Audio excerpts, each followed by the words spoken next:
¿Sabías que Jesús te ama y tiene un plan maravilloso para tu vida? Somos el Ministerio Buen Soldado de Jesús y queremos invitarte a que te suscribas y actives la campanita. Dios te bendiga grandemente. Se llama Los enemigos de la fe. Pero empecemos hablando primero qué es la fe. ¿Qué es la fe? Y en el libro de Hebreos, el capítulo 11, versículo 1, ustedes lo tienen ahí, ya lo van a tener en pantalla, Hebreos 11:1, ¿sí? Dice, es pues la fe la certeza de lo que se espera, la convicción de lo que no se ve. Repito, es pues la fe la certeza de lo que se espera, la convicción de lo que no se ve. ¿Sí? Tenemos otra versión que es la traducción en el lenguaje actual y con esto le podemos entender de mejor manera, ¿no? La fe es confiar la confianza en Dios. Dice, confiar en Dios es estar totalmente seguro de que uno va a recibir lo que espera. Confiar en Dios es estar totalmente seguro de que uno va a recibir lo que espera. Es estar convencido de que algo existe aun cuando no se pueda ver. Es una interpretación un poco más clara, ¿no? ¿Qué es fe? Es confiar en Dios y estar seguro que uno va a recibir lo que uno espera. Y es estar convencido de que algo existe aunque no se lo pueda ver. ¿Le podemos ver a Dios? No, pero tenemos la certeza, ¿no? No así una idea vaga, la certeza de que Él existe y de que está con nosotros, ¿no? Y de que también cuando nosotros oramos y pedimos algo, tenemos la certeza, si es la voluntad de Dios, de que Dios va a obrar. Eso es fe, es ver más allá, ¿no? Sin que tengamos una evidencia directa o le toquemos a algo, y es confiar. El Señor vivió hace 2000 años, ¿no es cierto? Murió en la cruz, resucitó, pero nuestra confianza es que todo lo que Él predicó, todo lo que Él dijo que está escrito en la palabra es verdad. Este libro que tengo en mis manos, que es la palabra del Señor, estoy 100%, no 99.9%, 100% seguro de que esto es verdad, y eso es fe. Pero hay enemigos de la fe, enemigos que nos apartan de esa creencia, que nos hacen que nosotros no creamos en esa totalidad que debemos creer y nos desanimamos. ¿Cuántos de ustedes han pasado momentos difíciles en su vida? Todos, ¿verdad? Pero en esos momentos hay instantes en los cuales nosotros hemos debilitado nuestra fe. Hemos pensado como que el Señor no nos está escuchando. ¿Nos ha pasado? A mí me ha pasado. Entonces decimos como que el Señor ya capaz que miró para otro lado y no nos está oyendo. ¿Y qué pasa ahí? Nos desanimamos, ¿no? Pero surge algo también que nos hace perder la fe, y que es, ¿saben qué es? El primer enemigo de la fe es el temor, el miedo, tener miedo. ¿Cómo es eso? Vamos al libro de Mateo, vamos a ver unas historias que nos hablan que perdemos la fe cuando el temor nos invade. Mateo capítulo 8, versículo 23 al 27.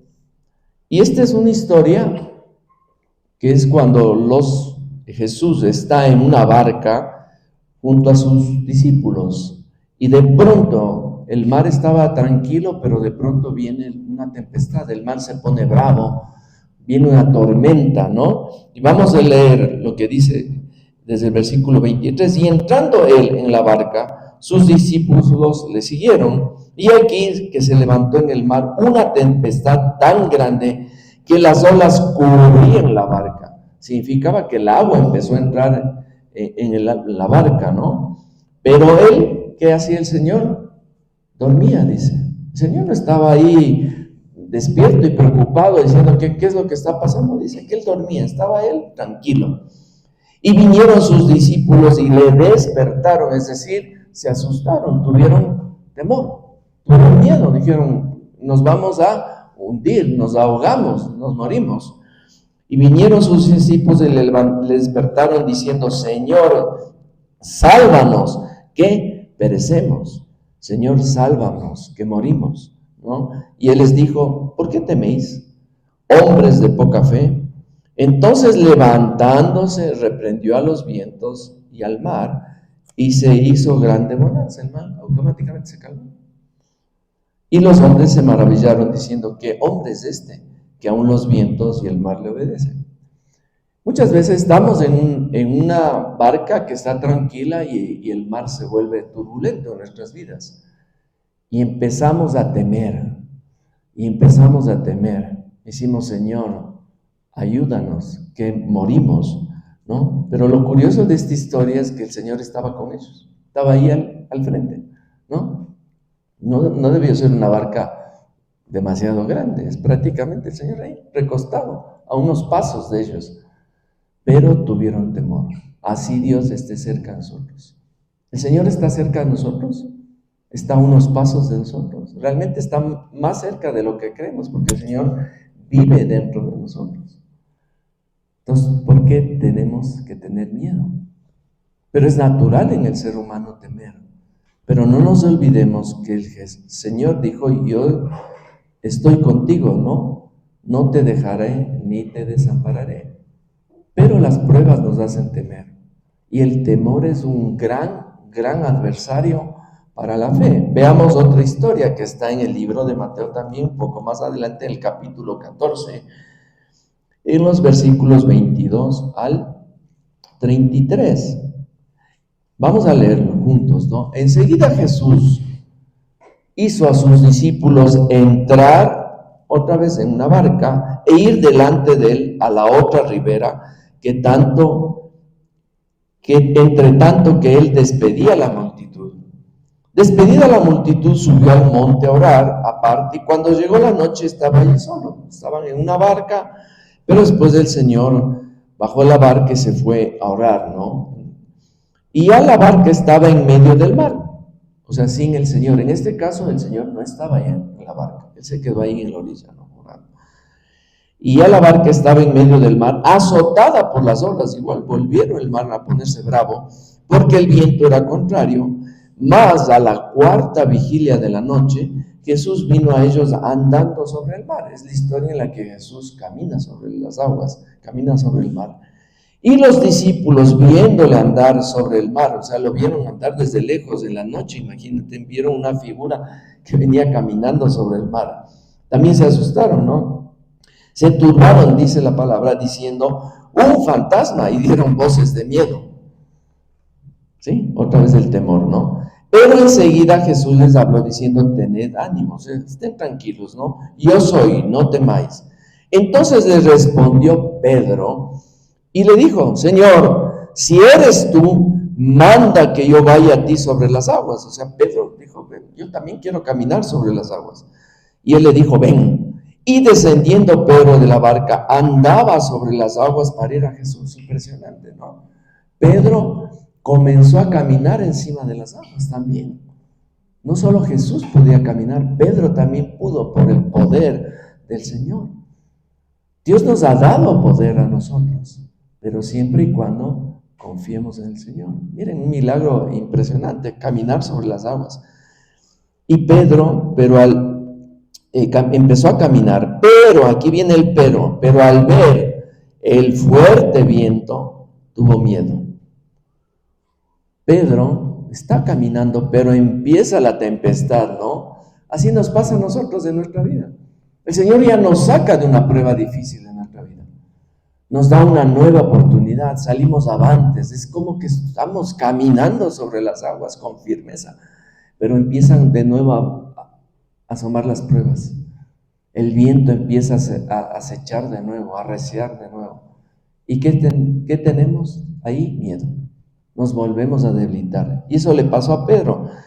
Pero al ver el fuerte viento, tuvo ¿qué? Dígalo, miedo. Y comenzando a hundirse, dio voces diciendo, Señor, sálvame.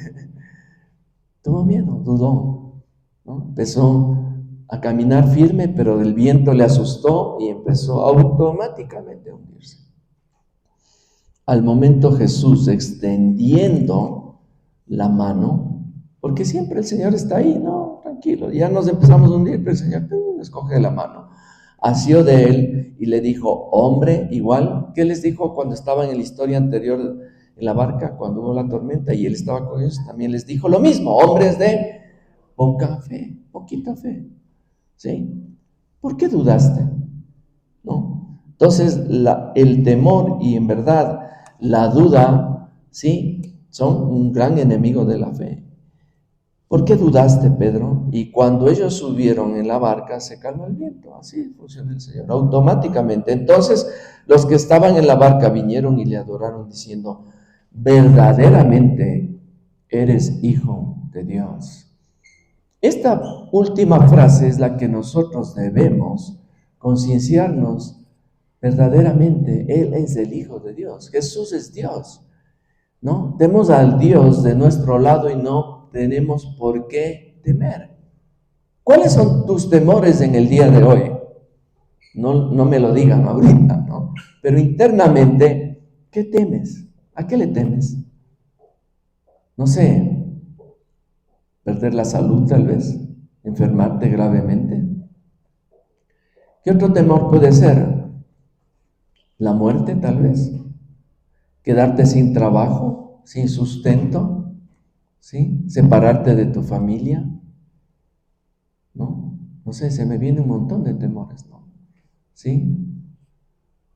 No sé, tantos temores que usted puede tener en su vida, pero yo le digo, desechemos esos temores y confiemos en el Señor. Otro gran temor, justo iniciando este año, ¿cuál es? El futuro. ¿Qué pasará? ¿Qué pasará en el debate de hoy? ¿Qué pasará en febrero en las elecciones? ¿Qué pasará en el mundo? Estamos llenos de temores.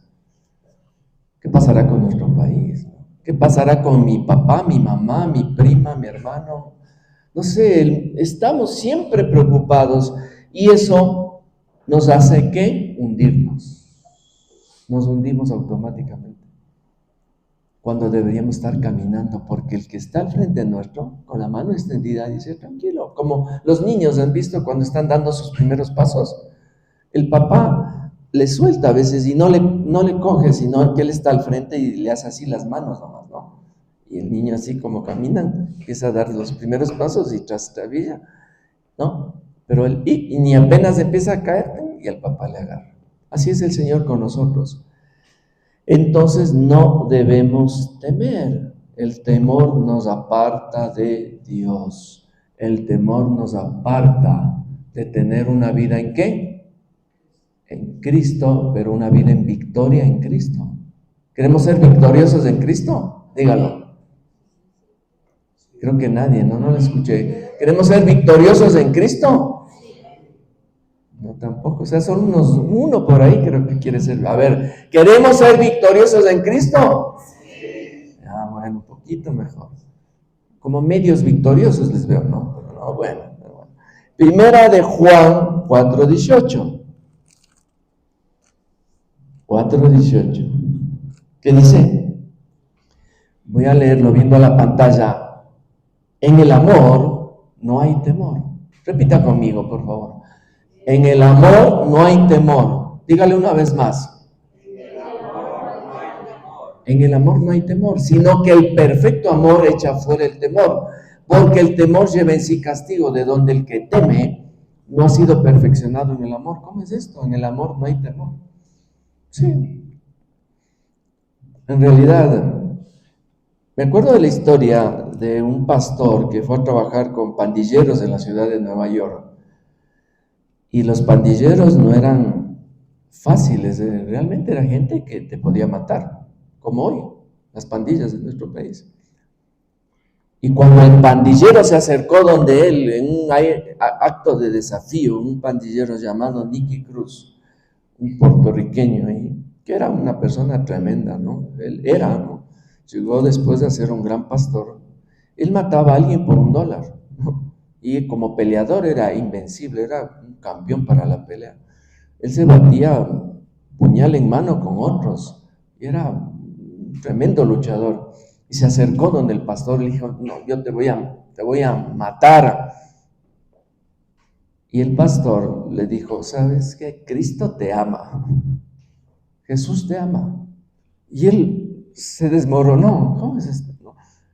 Pero él no tuvo miedo, el pastor, sino que el amor vence el temor. Si nosotros amamos al Señor primeramente, el Señor nos va a dar la fuerza para vencer el temor. Si Dios está con nosotros, ¿quién contra nosotros? ¿Quién puede estar contra nosotros? El temor. El temor nos aleja de la fe. Entonces, el amor hacia Dios, hacia los demás, nos hace perder el temor muchas veces, ¿no? Entonces, Dios es amor y quiere que amemos, pero ese amor nos va a dar el Señor para ejercer esto en el día a día y vencer el temor. El segundo enemigo, ya, ¿cuál era el primero? ¿Cuál era el primero? El temor. Estamos hablando del temor. El temor es el primer enemigo de la fe. No se olviden. Estoy tomando la lección mientras predico. El segundo enemigo, ¿cuál creen que será? Es la falta de oración y ayuno. La fe no crece, no es que viene así nomás, gratuitamente, ¿no? En realidad hay que hacer un trabajo nosotros. Y la fe crece con oración y ayuno. Vamos al libro de Mateo. ¿Sí? Vamos a Mateo. Y vamos al capítulo 17, versículos 14 al 21. Voy a leer. Dice, cuando llegaron al gentío, vino a él un hombre que se arrodilló delante de él diciendo, Señor, ten misericordia de mi hijo, que es lunático, o sea, es loco, ¿no? Y padece muchísimo, porque muchas veces cae en el fuego y muchas veces en el agua. Y lo he traído, o sea, era un demonio que estaba dentro de este chico y le atormentaba, ¿no? Y el padre decía, no, está loco, ¿no? Pero era un demonio que estaba ahí. Y lo he traído a tus discípulos, pero no le han podido sanar. Respondiendo Jesús dijo, oh, generación incrédula, o generación de poca fe, en otras palabras, ¿no? Generación incrédula y perversa. ¿Hasta cuándo he de estar con vosotros? ¿Hasta cuándo os de soportar? Traédmelo acá, dijo. Y reprendió Jesús al demonio, el cual salió del muchacho, y este quedó sano desde aquella hora. Viniendo entonces los discípulos a Jesús aparte, dijeron, ¿por qué nosotros no pudimos echarlo fuera? ¿Sí? Jesús les dijo, siguiente, por vuestra poca fe. La poca fe. Por eso no pudieron echarlo, no tuvieron fe. O sea, ellos dijeron, ¿será que podemos? ¿Será que podemos sacarle el demonio? O sea, esa probabilidad es falta de fe. Pero cuando si hubieran ido, no, vamos, claro que le podemos sacar, es fe, no es duda.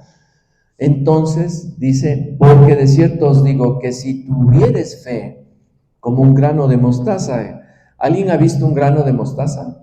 Alce la mano. ¿No? Bueno, es chiquitito, es muy pequeñito, es un granito, como una semillita, ¿no? Como esas que les ponen en el pan encima, ¿no? Así es un grano, chiquita. Dice, pero si tuvieres fe como un grano de mostaza, dirías este monte, pásate de aquí allá, y se pasará, y nada, ¿qué dice ahí? Dígalo, nada será imposible. Pero, ahí viene, ¿no? Pero este género, o sea, la fe, no sale sino con oración y ayuno. Bueno, me imagino ustedes están hoy orando, ¿verdad? Pero ¿cuántos están ayunando? Hacen la mano al que está ayunando, ¿no? Bueno, yo hago siempre todos los días un ayuno intermitente. Yo nunca desayuno, por ejemplo. Dicen, no, es fatal, que el desayuno es la mejor comida de la mañana. Pero bueno, en mi caso no, a mí no me afecta en mi cuerpo. Yo jamás desayuno, muy de vez. Si usted me invita a un desayuno, claro, y sí, le acepto el desayuno. Así es que invíteme nomás. Pero yo realmente no desayuno. no me hace falta. Es un ayuno que yo siento que le purifica mi cuerpo, ¿no? Lo hago por salud. Pero es lindo ayunar. Es una cosa maravillosa.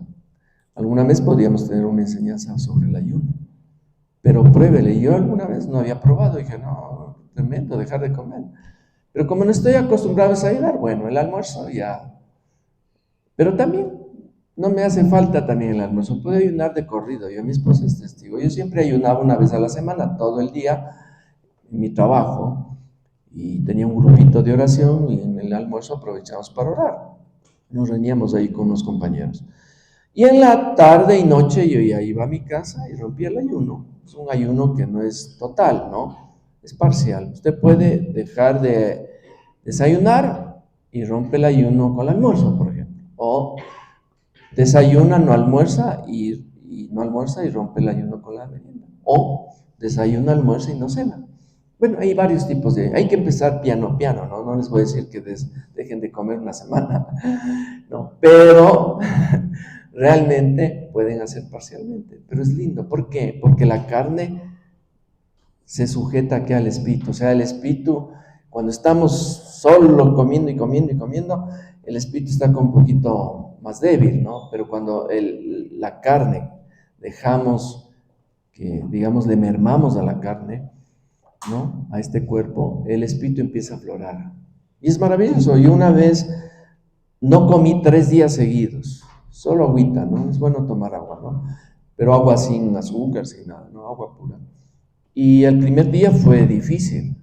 A lo menos a mí me gusta un poco comer más en la noche. Ahí sí se me abre el apetito, la cena. Entonces en la noche digo, me costó esa vez, pero pasé la cena. Y dormí, y al otro día, curiosamente, me sentía muy bien. No es que me sentía así débil, no, muy bien, con bastante energía. Y más bien mi cuerpo se empezó a adaptar y no tenía hambre. Llegó la otra noche, 0 hambre, me sentía bien, con más energía, curiosamente. Y al tercer día, mejor todavía. Pero el espíritu estaba como aflorando ahí, porque la carne ya bajó de intensidad. Y tiene hasta un aspecto de salud, ¿no? Usted siente que elimina, se siente como que le sale por los poros el olor a los químicos. Han olido los antibióticos, tienen un olorcito particular los antibióticos, ¿no? Y uno siente que le salen los antibióticos por los poros. O sea, está eliminando hasta toxinas. Y es bueno, es saludable. Y después al 4.º día prácticamente, en el desayuno ahí, me serví un desayuno, pero no un pollo entero, ¿no? O sea, un desayuno normalito, suave, porque el cuerpo tiene que irse adaptando. Pero es maravilloso el ayuno. Y el Señor dice que este género, o sea, la fe, no se desarrolla sin oración y ayuno. ¿Sí? La oración y ayuno. Bueno. Tercer, vamos recapitulando, ¿no? El primero, ¿qué era el enemigo? ¿Se acuerdan? Temor. El segundo, falta de oración y ayuno. El tercero, ¿cuál será? Falta de obediencia.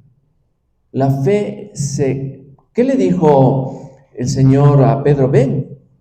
Le dio una orden, le dijo que venga, ¿no? ¿No es cierto? Hay que obedecer. Vamos a Lucas, al capítulo 10, versículo 27. Lucas 10, 27.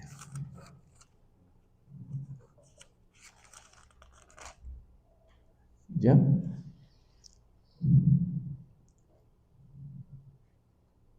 Leamos desde el 25. Y aquí un intérprete de la ley se levantó y dijo para probarle: Maestro, ¿haciendo qué cosa heredaré la vida eterna? Él le dijo: ¿qué está escrito en la ley? ¿Cómo lees? Aquel respondiendo dijo: amarás al Señor tu Dios con todo tu corazón y con toda tu alma y con todas tus fuerzas y con toda tu mente, y a tu prójimo como a ti mismo. Sí, aquí se resume todo. Se resume toda la ley. Amarás al Señor tu Dios con todo tu corazón y con toda tu alma y con todas tus fuerzas y con toda tu mente, y a tu prójimo como a ti mismo. Una de las evidencias de un cristiano es que es obediente a Dios. Obedece la palabra de Dios, obedece lo que Dios dice. ¿sí? Pero si nosotros desobedecemos a Dios, si Él nos da un mandato, ¿qué es lo que debemos hacer? ¿Y dónde están todos esos mandamientos que Dios debemos cumplir? Está aquí en la palabra, ¿no? Entonces, debemos ser cumplidores de lo que dice esta palabra, ser obedientes, ser guiados por el Señor para poder realmente desarrollar nuestra fe. Vamos al libro de Romanos, ¿no? Y antes de leer lo que dice Romanos, yo les pregunto, ¿estamos amando al Señor con todo nuestro corazón, con toda nuestra alma, con todas nuestras fuerzas, y a nuestro prójimo como a nosotros mismos? Es la pregunta, ¿no? Pero Dios sí puede hacer que podamos hacerlo, pero tenemos que estar orando, ayunando, leyendo la palabra, compartiendo lo que vimos el domingo anterior. No solamente ser oidores de la palabra, sino hacedores. Nuestro trabajo es, que decíamos la semana pasada, que un equipo no es de uno, ¿no? Es un equipo, ¿cuándo han visto un equipo de fútbol de uno? Son varios y cada uno tiene su función, y todos nosotros, incluido yo, somos un equipo. ¿Quién es el capitán del equipo de fútbol? El pastor. ¿Quién es el director técnico? Es Dios, ¿no es cierto? El Señor Jesucristo. Entonces todos debemos jugar el partido, todos ser un equipo, y eso nos va a dar crecimiento espiritual y a su vez va a fortalecer nuestra fe. Romanos 12:11 dice, 12:11, en lo que requiere diligencia, no perezosos, ferviendo en espíritu, sirviendo al Señor, ¿sí? Nosotros en realidad tenemos que ser muy dinámicos. El cristianismo ¿cuál es nuestro eslogan del ministerio? Cristianos en acción. Ese es nuestro eslogan de aquí. Es acción, es hechos, es obra. Hay que moverse, ¿no? Hay que trabajar. La fe sin obras, dice el libro de Santiago, es muerta.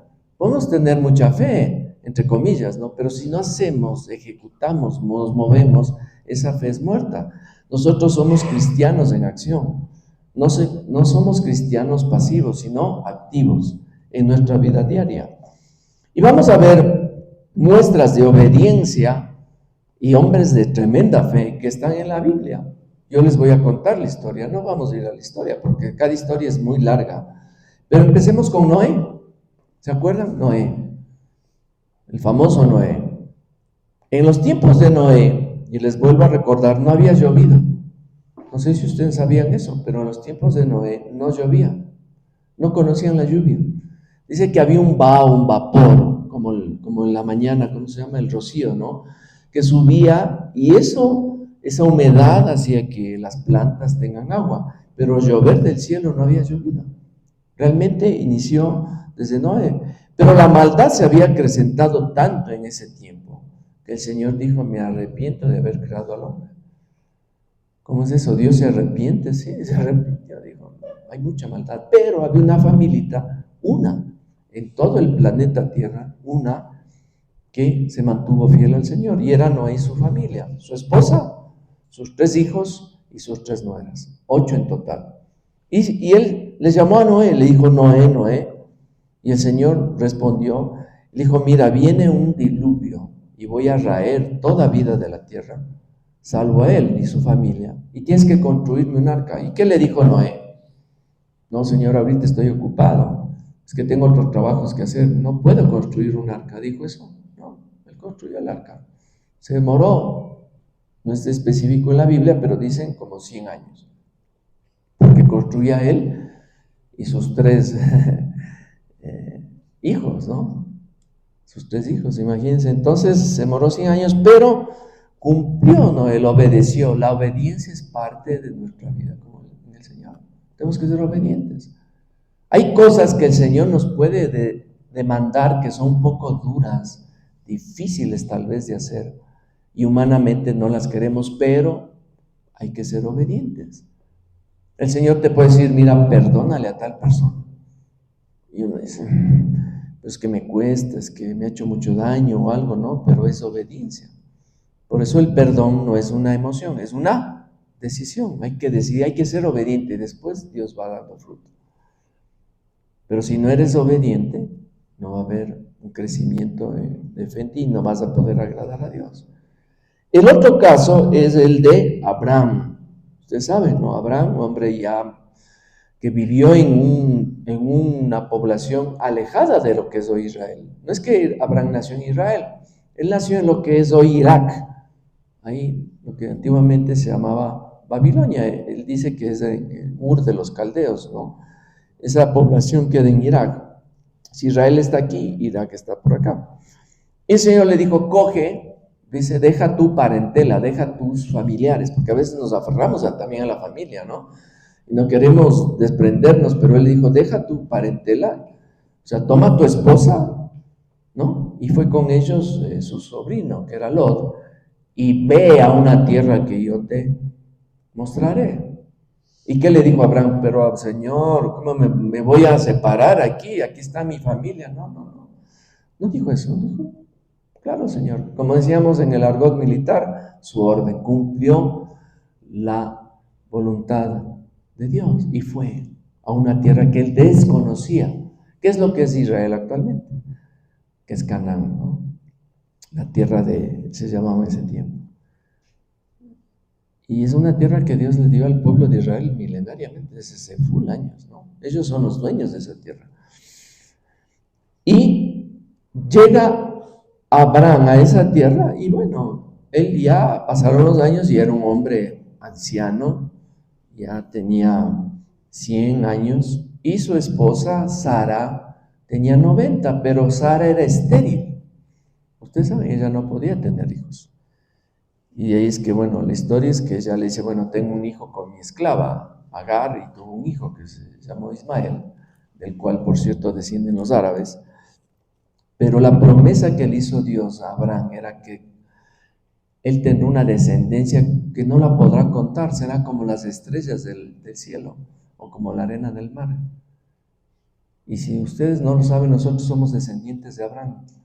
Directamente, no sanguíneamente, pero dijo, no sé, y en ti serán benditas todas las naciones de la tierra. Es que de Abraham, el Señor Jesucristo es de la simiente de Abraham. Abraham, Isaac y Jacob, y de ahí viene el Señor Jesucristo. Y nosotros, a través de Cristo, somos insertados dentro de la nación también de Israel. Y somos de esa línea, de la línea de Abraham. Y en el mundo, en toda nación, hay cristianos y se cumple lo que el Señor le ofreció a Abraham. Pero Abraham dijo, ¿cómo voy a tener hijos si mi mujer es estéril? Él dijo, no, confía, tendrás un hijo. Y confió, tuvo fe. Y qué lindo milagro, tuvo un hijo, Isaac, el hijo de la promesa. Pero ¿qué pasa después? El Señor le dice, mira, dame a tu hijo, ya cuando Isaac estaba más grande, y ponle en sacrificio, dame en sacrificio, sí, mátale a tu hijo. Y Abraham, ¿qué hizo? Señor, ¿cómo me pides? Me das mi hijo y ahora me lo quitas. ¿Qué clase de Dios eres? No dijo nada de eso. Cogió al niño y se lo llevó. Pero qué hombre de fe, ¿sí? Bueno, vamos a leer la historia para que ustedes lean y vean con sus propios ojos. Porque hay aquí una cosa muy interesante, no media, sino muy interesante en la historia de Abraham. Vamos al...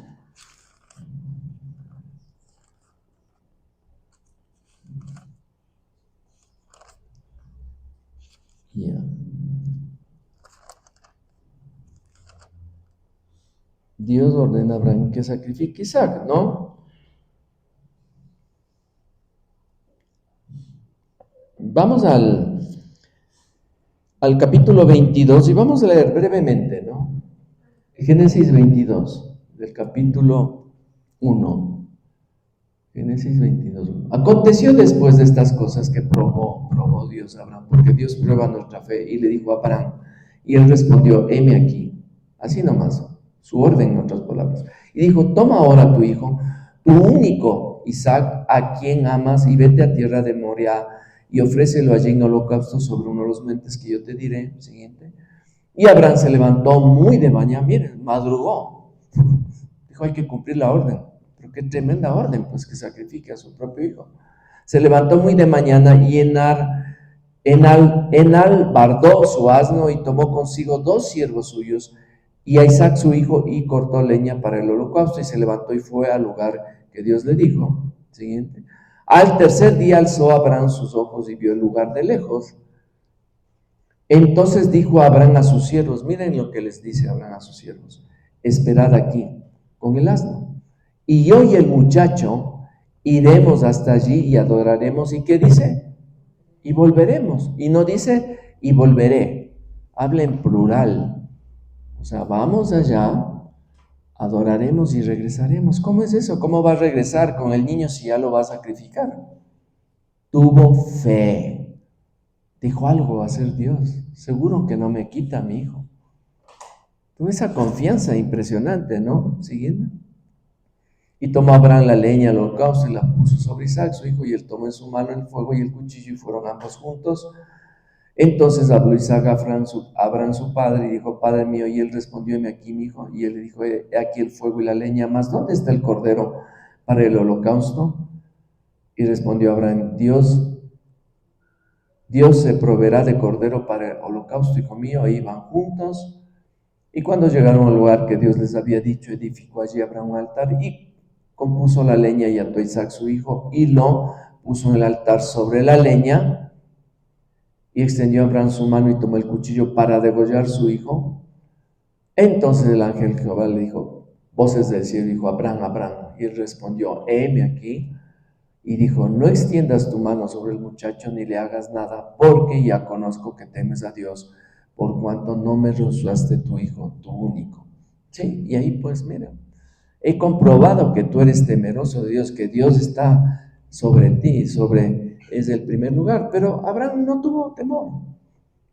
¿Se acuerdan del primer punto? El enemigo de la fe, el temor. No tuvo temor. Supo que Dios de alguna manera iba a controlar todo y no iba a permitir eso. Por eso dijo, regresaremos, en plural. ¿Sí? Regresaremos. Son titanes de la fe. Y uno dice, pero ellos son otro nivel. ¿Yo cómo me voy a comparar? No, nosotros tenemos ese poder.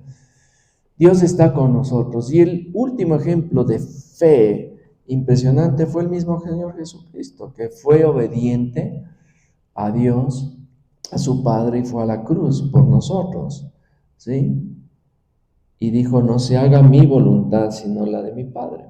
La obediencia es un factor también fundamental para que la fe reavive en nosotros. Noé fue obediente, Abraham fue obediente, Moisés también fue obediente, le dijo, mira, anda, libera a mi pueblo.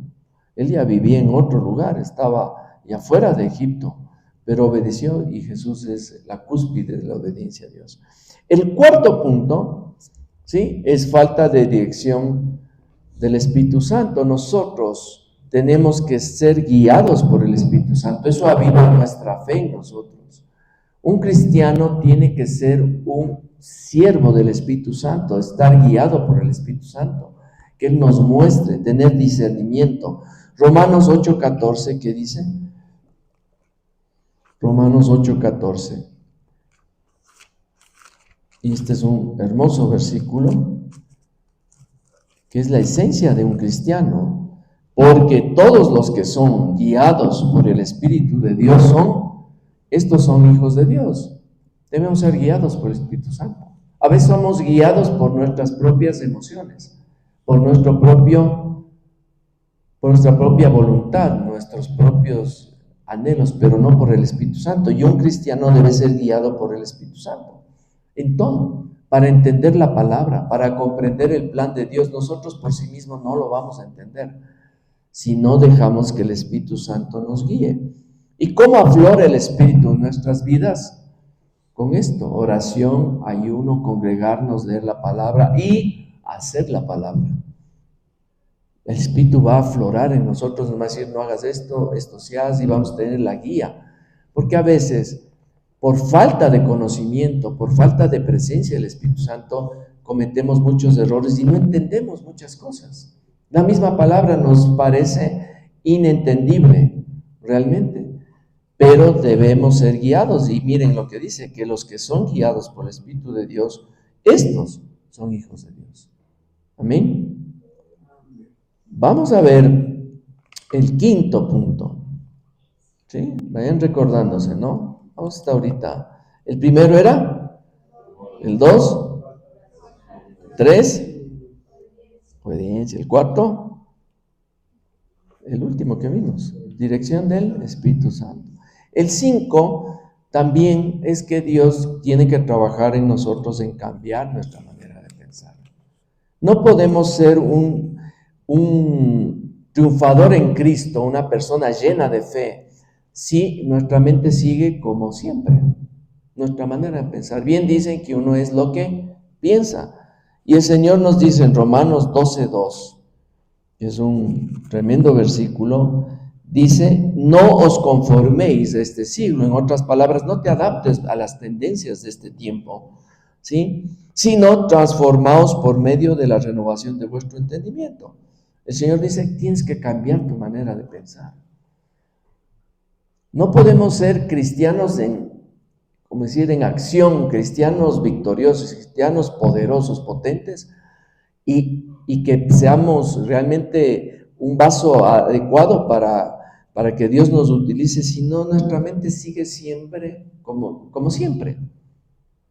Seguimos pensando cuando éramos niños, seguimos pensando antes de la manera que el Señor, antes de conocerle al Señor. Debemos estar abiertos al que el Señor nos moldee nuestra manera de pensar y romper modelos, paradigmas, esquemas mentales que hemos tenido durante toda la vida.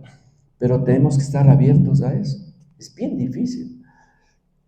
A veces nos cuesta a nosotros, hay personas que a veces tienen un esquema muy religioso en algo en su mente y cuesta trabajo poder llegar a ellos porque realmente su formación religiosa le impide eso. Pero hay que estar abiertos al que el Señor nos moldee. ¿Qué más dice en Romanos 12:2?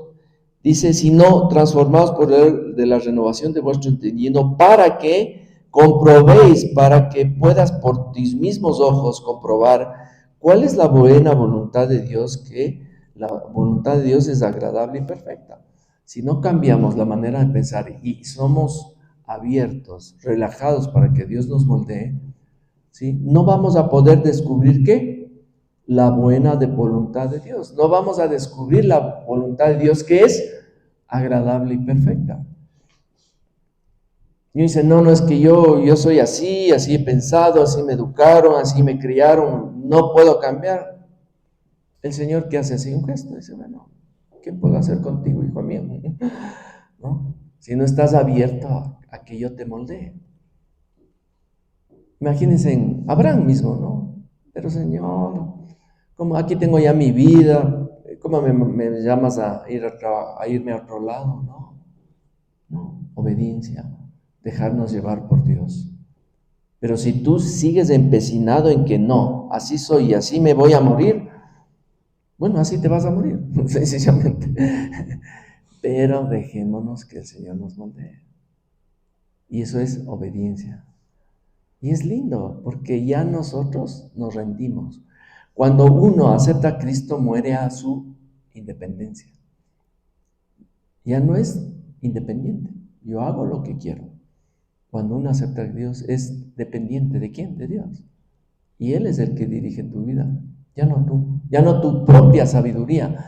Ya no tu propia formación. Ya es lo que Dios te dice que hagas. ¿Sí? Cambio de mentalidad. No se olviden, uno es lo que piensa. Si tienes la mente de Cristo, porque dice que nosotros tenemos la mente de Cristo, vas a pensar como Cristo. Como el pastor que vino este pandillero a decirle, te voy a matar, y él dice, no, yo tengo la mente de Cristo, el corazón de Cristo. Dijo, Jesús te ama. No, yo no tengo miedo, yo te amo. Jesús te ama, yo te amo. Y dice este pandillero que esa palabra le retumbaba en su cabeza. Jesús me ama, Jesús me ama. ¿Cómo es eso, Jesús? Yo soy tan malo y Jesús me ama. Hasta que en su momento él entregó su vida a Cristo y curiosamente dejó la delincuencia y se convirtió en un pastor famoso. famosísimo, que es Nicky Cruz.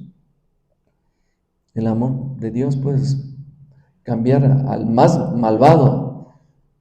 Pero, repito, tenemos que estar abiertos al cambio que Dios quiere hacer en nuestra vida. Si tú rompes esas cadenas, rompes esas cadenas mentales, tradicionales, religiosas, y déjale que el Señor obre en tu vida. El sexto es un mismo sentir. Debemos tener como pueblo nosotros un mismo sentir. A veces los cristianos o el pueblo cristiano no avanza en su crecimiento porque, digamos, todavía quiere seguir pensando como antes. Y debe tener en sí un equipo de fútbol. Volvamos al tema del equipo de fútbol, ¿sí? Imagínense que el director técnico les da unas instrucciones, ¿no? Tienen que hacer así, jugar tú en la defensa, el delantero, el arquero, los mediocampistas, ¿no? Tú un poco contén a los jugadores y tú más bien ataca, y saltaran a la cancha y dicen, no, hagamos lo que nosotros queramos, no lo que dice el director técnico. ¿Creen que funcionaría ese equipo de fútbol? No, pues tienen que hacer lo que el director técnico les guíe. ¿Quién era el director técnico? Les pregunto de nuevo. El Señor. Él es el director técnico. Primera de Corintios 1:10. Os ruego, pues, hermanos, por el nombre de nuestro Señor Jesucristo, dice el apóstol Pablo, que habléis todos una misma cosa. Todos tenemos que tener un mismo sentir, como congregación mismo, ¿no? Tenemos que estar alineados en un mismo sentir, no el del pastor, el sentir del Señor. Os ruego, hermanos, por el nombre de nuestro Señor Jesucristo, que habléis todos una misma cosa y que no haya entre vosotros divisiones, sino que estéis perfectamente, ¿qué? Unidos en una misma mente y un mismo parecer. La unión hace la fuerza, dice un refrán popular. Y la unión fortalece nuestro cuerpo, porque nosotros somos un cuerpo. ¿Qué cuerpo? El cuerpo de Cristo. Hay uno que es una mano, el otro la otra mano, otro una pierna, la otra pierna. Somos un cuerpo, no el corazón y eso, pero somos un cuerpo de Cristo. Pero tenemos que mantenernos unidos. Cuando no hay esa identidad, esa cohesión, realmente nos debilitamos espiritualmente y nosotros mismos empezamos a tambalear en nuestra fe, en nuestro crecimiento espiritual, porque no hay un mismo sentir. ¿Cómo caminarán dos si no estuvieron de acuerdo? Vamos a Santiago 1:8.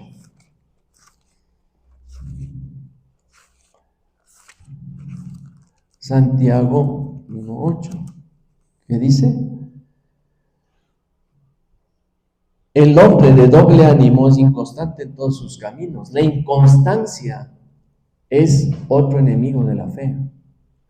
Un día estamos emocionados, nos levantamos, no, todo lo puedo en Cristo que me fortalece, y salimos, y en la tarde estamos, y ya nada lo puedo, y ya estamos, o al otro día, no, este domingo voy a la iglesia, y el otro domingo ya no viene. No somos constantes en nuestra vida espiritual. Un día somos cristianos y al otro día no. Un día somos llenos de pasión por el Señor y al otro día cabizbajos, mirando al piso. Constancia, perseverancia. En la vida normal de una persona, los que han alcanzado un gran objetivo, una gran meta en su vida, ¿saben quiénes han sido? Los perseverantes. ¿Y qué es la perseverancia? Eso, mantenerse al mismo nivel. Decir, no, vamos, sí, no. Hablábamos la otra semana y justo mi hija y Jaime estaban, me acuerdo, vinimos y me dice, estoy cansado, es que no he dormido muy bien, a mí he estado con el trabajo. Mi hija dice, no, de aquí yo tengo que salir a trabajar, pero me dijeron, no, pero no puedo perderme el culto del domingo. Y de aquí salgo a seguir trabajando. Me levanté cansado, me levanté adolorido, pero vamos, tenemos que decir, esa es la constancia, es la perseverancia. No podemos desfallecer.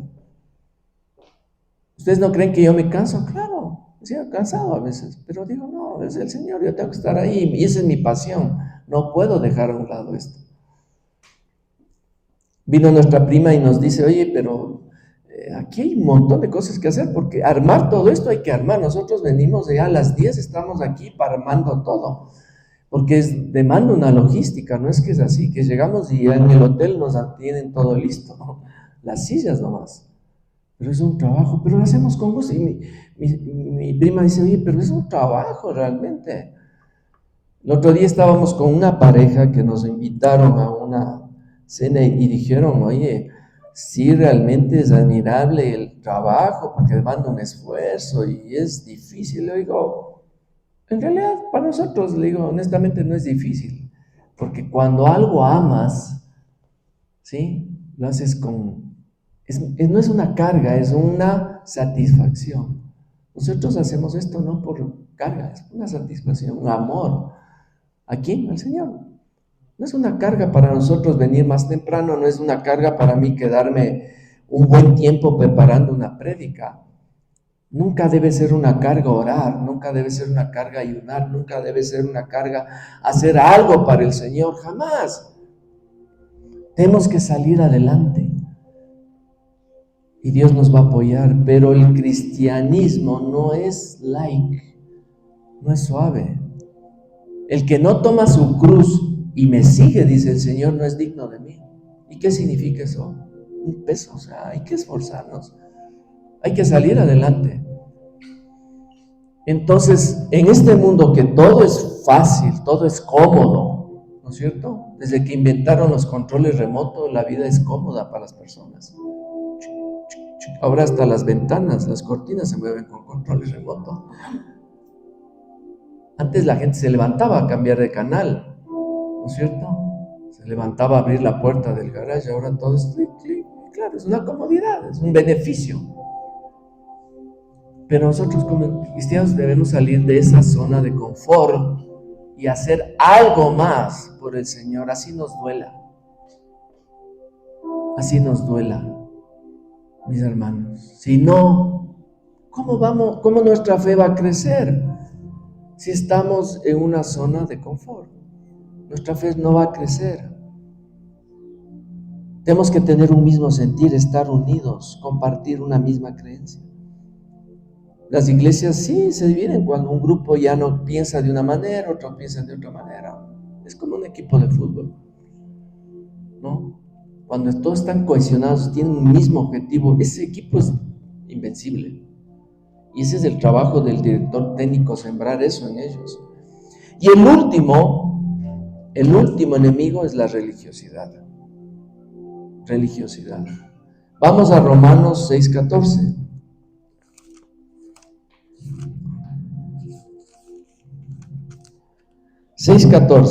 Dice, porque el pecado no se enseñoreará de vosotros, pues no estáis bajo la ley, sino bajo la gracia.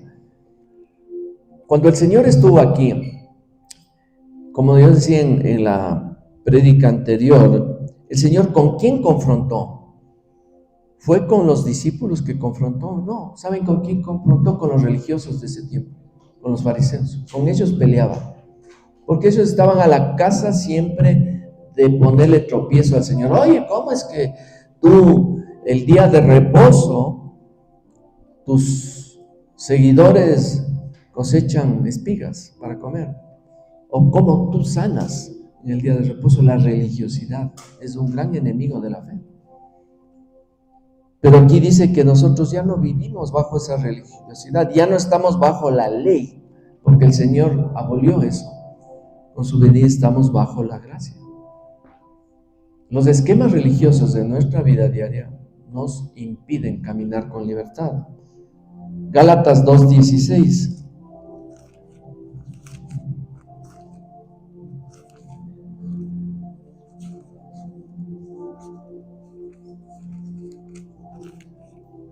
¿Qué dice Gálatas 2:16?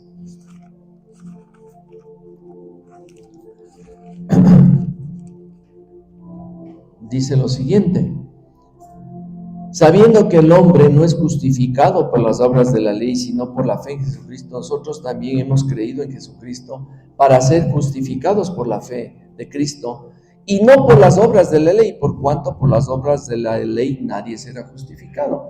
Nadie se justifica por una labor religiosa, por cumplir tal vez una actividad religiosa en sí.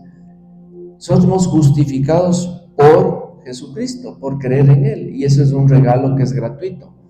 No necesitamos, para ser salvos, hacer una serie de obras religiosas, sino creer en Jesús. Y de ahí Dios va a obrar en nuestra vida y vamos a hacer obras, las obras que al Señor le gustan. Y es tremendo porque en realidad la religiosidad realmente aparta a la gente de Dios. Gálatas 6:2. Unos pocos versículos nomás para entender esto, porque esto demandaría un tema aparte y algún rato lo tendremos.